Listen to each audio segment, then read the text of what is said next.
Welcome to the Gear Garage Live Show. This weekly YouTube show covers whitewater rafting, river safety, oh God, I lost my paddle, gear, and anything else Zach feels like rambling on about. Well, happy Tuesday, everybody, and welcome back to the Gear Garage Live Show. Today, we have a great show planned, a few questions to answer.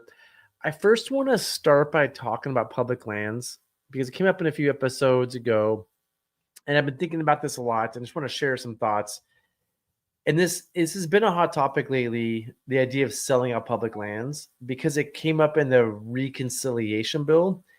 And looking back at that, the stuff that Senator Mike Lee, Utah Senator, put in there was making us sell out public lands. It was saying we had to sell off, I think it was like 0.5% to 0.75%, which is a lot of public lands. And so it was definitely being opposed, and it should be opposed. We shouldn't be forced to sell off hundreds of thousands of acres of public lands. That's what was going to happen. And I think his idea, at least what he said his idea was to create more land for affordable housing. I think if people interpret it as not working that well for that, I don't know for sure. But I just want to make the point that, like, this is a complicated, so it's hard. I'm trying to put this into words correctly because I feel like people get mad at me. We should have opposed that because we don't want to have to be forced. We don't want the government to be forced to sell public lands because they'll just sell stuff off if they have to, but they should be allowed to. And I know that there's this whole like protect public lands thing that's popped up from that, but I think it's more complicated than we should sell our public lands for sure, or we should never sell public lands, because a lot of lands that the government holds, and this is just land that people didn't want, a lot of it, like a lot of BLM land is just the land that wasn't homesteaded. It was just leftover land that nobody ever wanted. And the government started managing it, which cost our taxpayer dollars to manage that land, right? So the government's managing it on our behalf. Some of it could be sold. I just want to like share my opinion.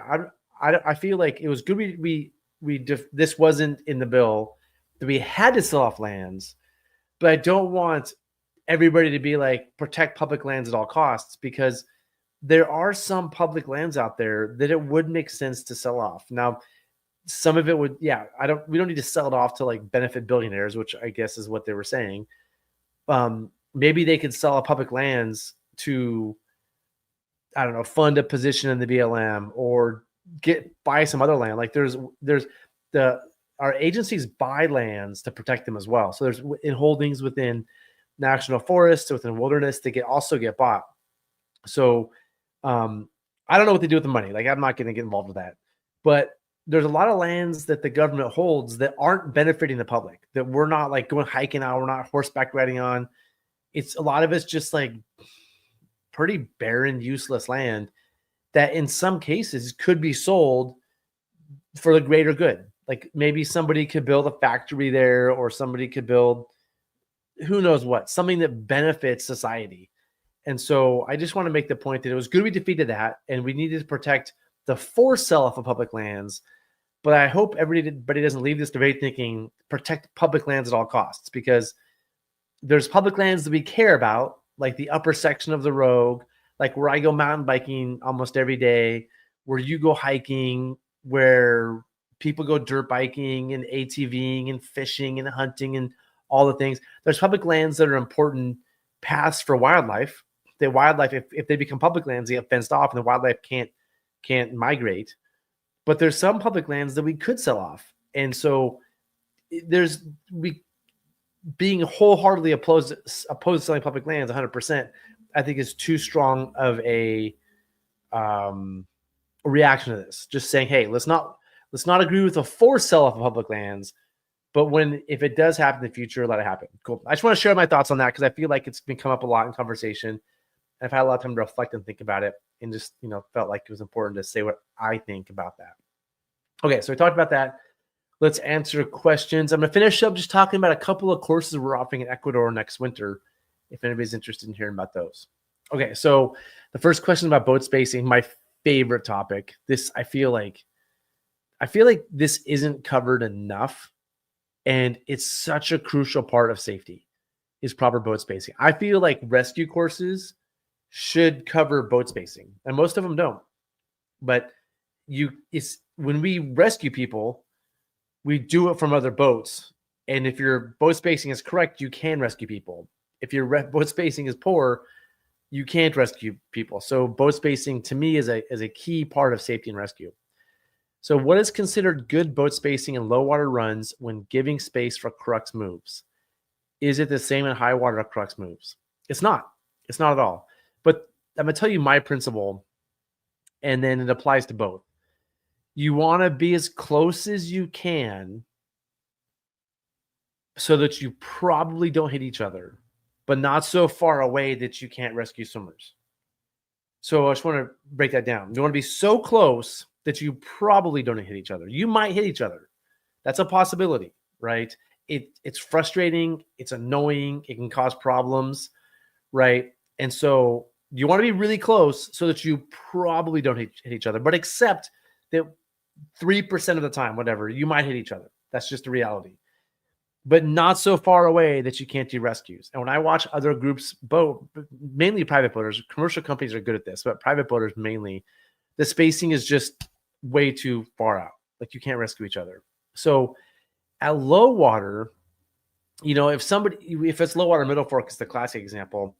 If a boat gets stuck, like if it's a crux move, a boat is probably going to get stuck in there or likely get stuck in there.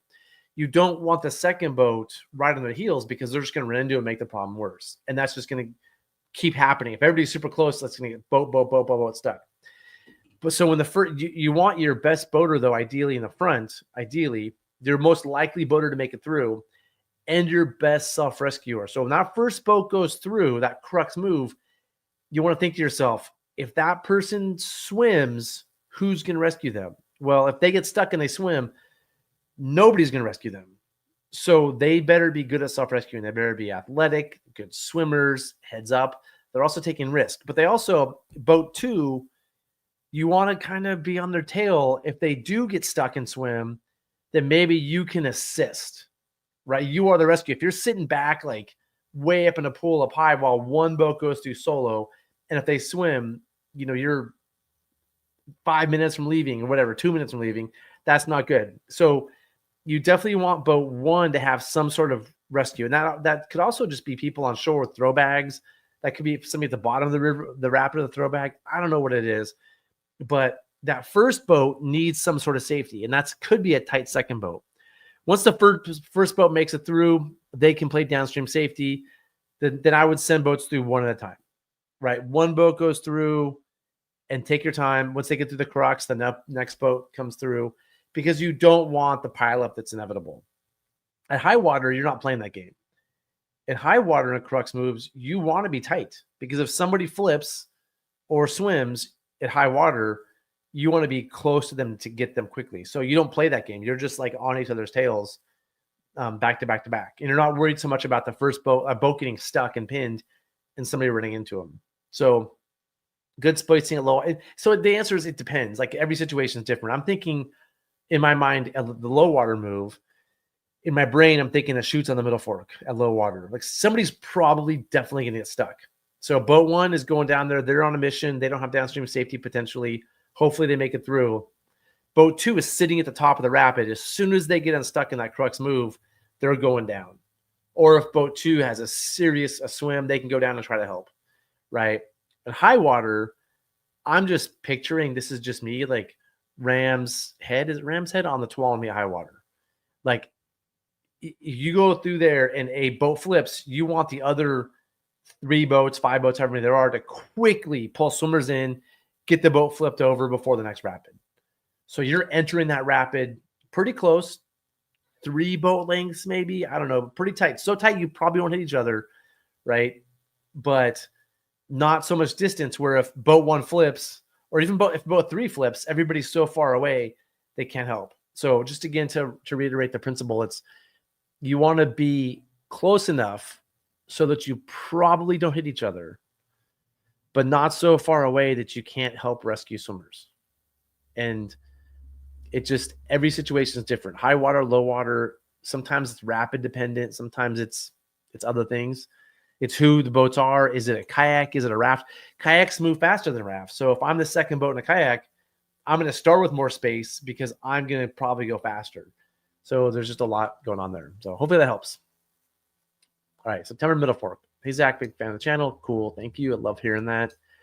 My friend has a permit for the Middle Fork of the Salmon on September 3rd, and I'm wondering, what do you think the river will be like around then? Love to hear your thoughts. It'll be awesome. September's a great time to go. The weather's a little cooler. There's generally fewer people out there because of the low water. I love the trips. I'm doing a trip August 28th, so I'll be there the week before. Looking forward to it just because it's just a nice, mellow vibe out there. And the weather's cooler. It might rain a little bit. Yeah. The one thing you're probably wondering about is the levels. And yeah, it's going to be low. It's going to be like 1.6, 1.7, which just means the top 25 is just slow and shallow. And then once you get past Pistol Creek Rapid, it's still slow and shallow, but Pistol Creek comes in, creeks start coming in, and below Indian is just great.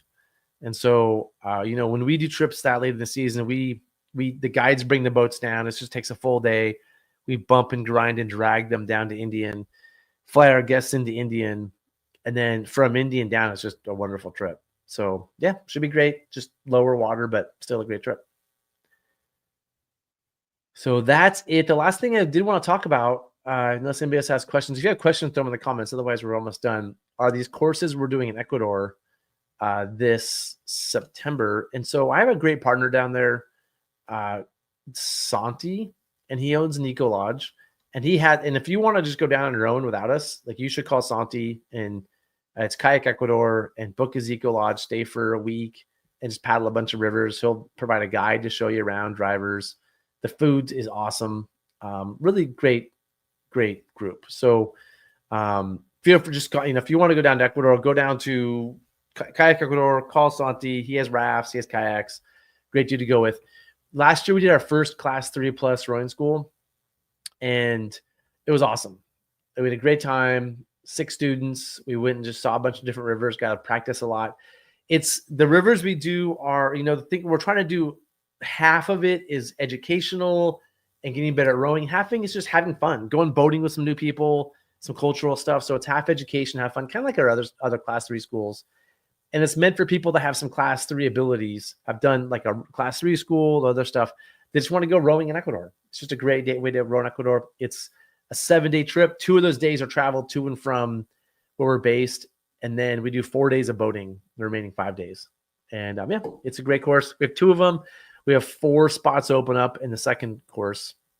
But we also, when I was down there, we were limited to the rivers we could do because we were rowing. Like some of I saw some really cool, narrow, just fun rivers that I think were going to be tough to row, so we couldn't do them. I thought, man, it would be so fun to R2 these rivers. And so we created an R2 school that nobody signed up for yet, but we thought, this just would be awesome. So we created an R2 school.